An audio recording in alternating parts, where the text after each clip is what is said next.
Welcome back to RWP, you guys. Today I'm going to be adding realism to the stable. So before we get started, I wanted to show you guys some evidence that I did in fact repaint that CollectA model that's been appearing in my videos. It's kind of a funny story. She was originally a Palomino and she was pretty beautiful, I thought. I was really happy with the way she turned out. And not 10 minutes after I had left her at my craft table, my 2-year-old son came over and painted all over her with red and green paint. After I got over the initial trauma, I was able to mostly wash off the paint, and what I couldn't get off, I just painted over it. And it turned out okay, I think. I guess she was always just meant to be a silvered apple. But it is what it is, and moving on, right? Let's get started with the video. So this is where we left off in the last video. If you haven't seen the construction tutorial for this little stable, then click here to catch up. I'm starting off with a dark granite acrylic paint. I'm just going to give all the walls a single coat, both on the outside of the stable and the inside. At this stage, I'm not worried about precise lines because I'll be covering it all up anyways. Here, I'm painting the roof black. This part turned out to be mostly unnecessary since I eventually decided to put shingles on the roof. These recordings are usually done on a prototype, so you can see my mistakes along the way. Da da da da! Egg cartons! I can't be the only one out there who's ever noticed the egg cartons have the same texture as stone, and they can be torn or cut into virtually any shape for any project. I've made a lot of rock walls using this technique and it always turns out pretty amazing. Using mostly the flat parts of the carton, I am tearing little pieces off in different shapes and varying sizes. I am covering 2 full walls, front and back, so I will be needing lots of stones. And yes, this part did take forever, but as always, it's worth it. Next, I'm rocking the walls. You can see from what I've already done that I'm sort of fitting them together like a puzzle, leaving small gaps between them to represent the mortar. If you need a specially shaped stone, you can always just cut one accordingly.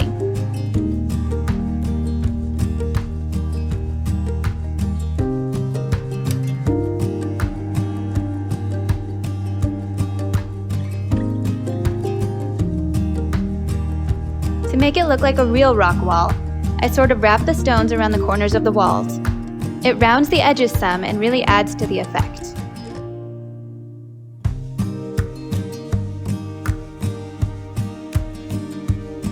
At this point, it still just looks like egg carton glued to a wall. The next step will really make it look like stone, so stick around.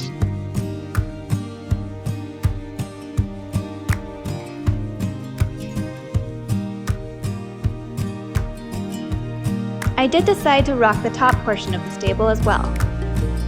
Disclaimer: if you guys are wondering, I do burn myself quite often with a hot glue gun. At this point, it just adds to my collection of other crafting injuries. Just a few days ago, I pinched the heck out of one of my fingers with a pair of lineman pliers. Hello, blood blisters. So at this point, all the stones are placed, and I think it looks pretty good. And here's the magic ingredient to transform the appearance of these stones. You guessed it, Mod Podge. Make sure you don't use the glossy kind. We want these stones to be matte in appearance, like real rock. I'm putting a pretty thick coat on the walls, really working it into every crack and covering every surface. It also acts as a second coat of glue that will really keep the stones in place.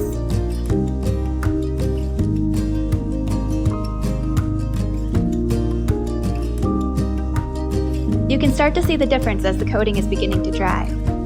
While we're waiting on that, we can start painting the wooden parts of our stable.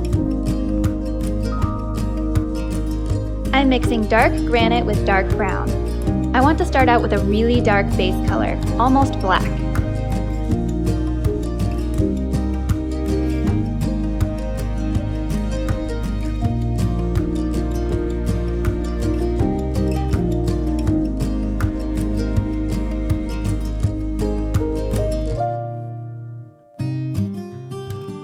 Next, I'm painting the floor a granite color.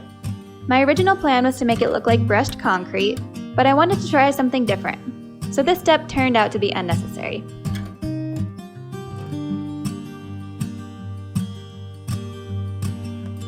I rummaged around the house for a long time before I found something that I thought could be used to make shingles. In the end, I sat down with this thin cardboard. Any canned beverage box would work.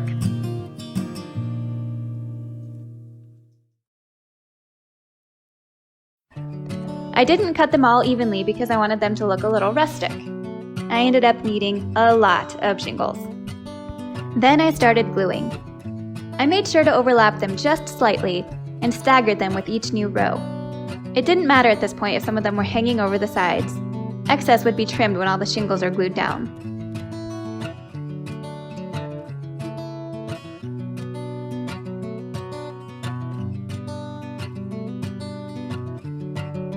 Pay no attention to the tiny heads going by in the background.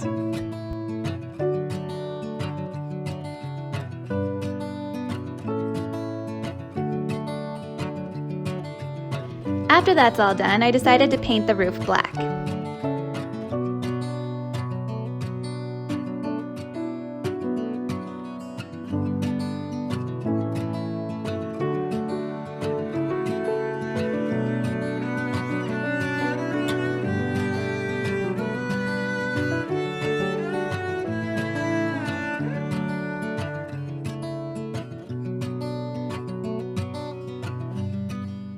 Then I decided to age the roof. I mixed light gray, a hint of brown, orange, and green to get the color I wanted. Then I started dry brushing in downward strokes. I was careful at first, but eventually just went for it.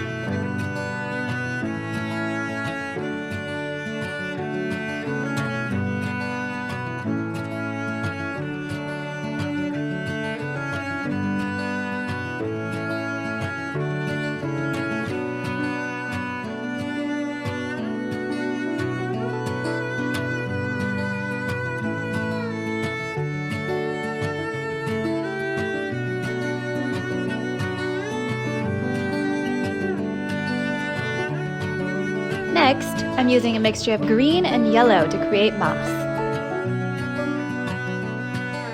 Using the same technique, I dry brushed some moss over the shingles.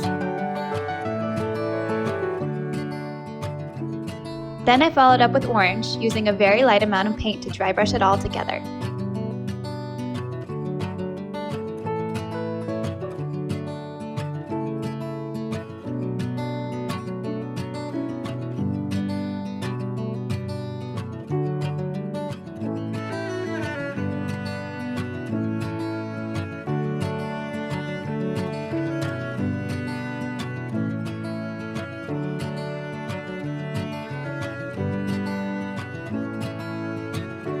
Now I am adding life to the wood.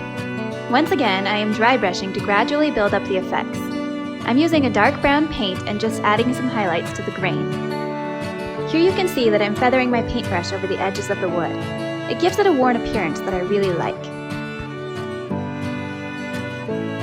While making the doors for this project, I discovered a fun new way to age wood. Of course, I'll be showing you guys all that in the next video.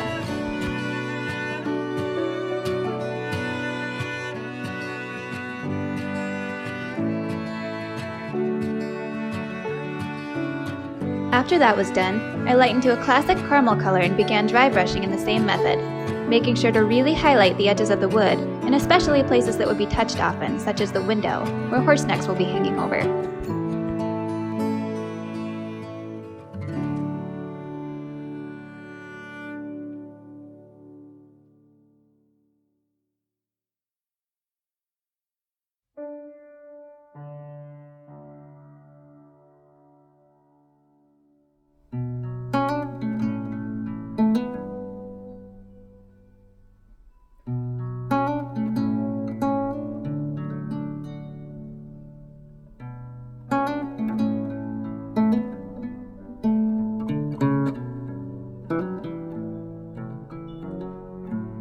So this portion of the project is something I have never done, and it was highly experimental.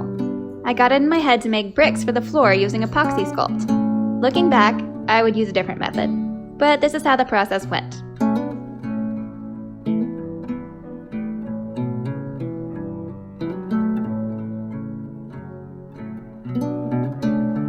I pressed a thin layer of Apoxy Sculpt across the entire surface of the floor, then smoothed it out with water. The reason I wouldn't recommend doing this is because it was pretty messy and a little difficult, and it was hard not to get clay all over the stable.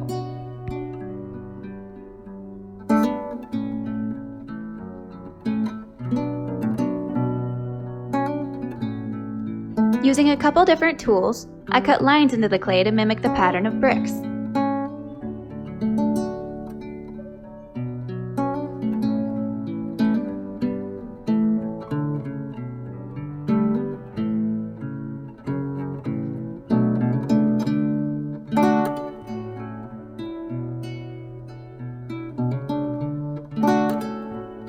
Like I said, not the world's best method of making a miniature brick floor.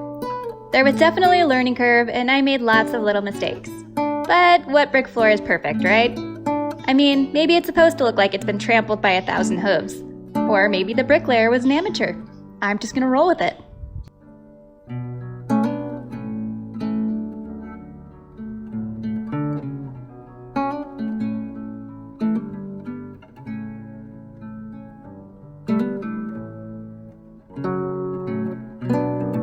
I did like the way it looked in the end, but there's room for improvement. The main thing I didn't like was how there wasn't really a mortar, and they looked too smooth.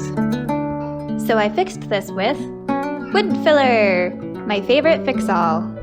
After the clay had dried, I rubbed wood filler into all the cracks to mimic mortar and polished the bricks with the tips of my fingers. By the time it was all done, my fingertips were pretty sore, but I liked the results.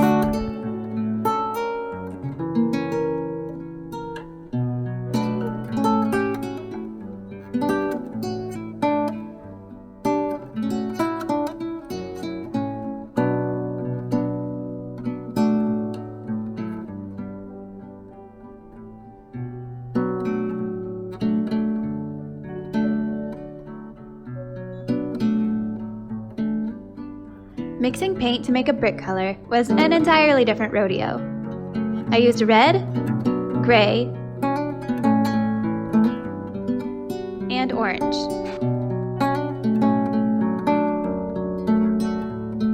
I mixed and remixed and remixed until I had a huge blob of paint and a pretty decent brick color.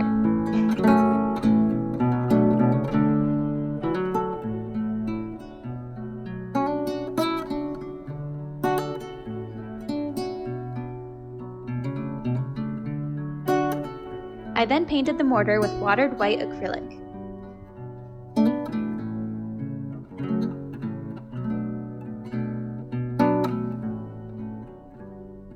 After that was done, I washed the brick walls with a watered charcoal. The paint was very thin and watery because I only wanted to tint the stones.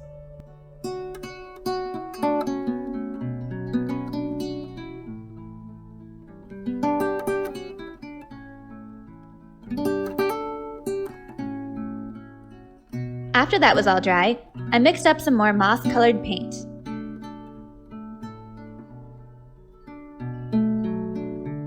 Using the same dry brushing method I used on the shingles, I applied some moss here and there, concentrating on the bottom where it would most likely be found in nature. I really liked the idea of this stable being a little mossy and damp looking because I imagined it being in a meadow after a spring rain.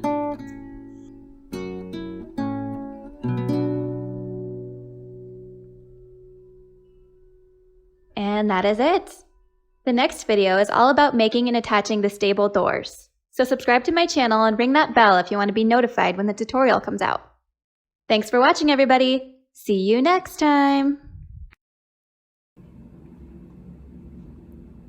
Do you have anything to say for yourself? Mm-hmm. Yeah.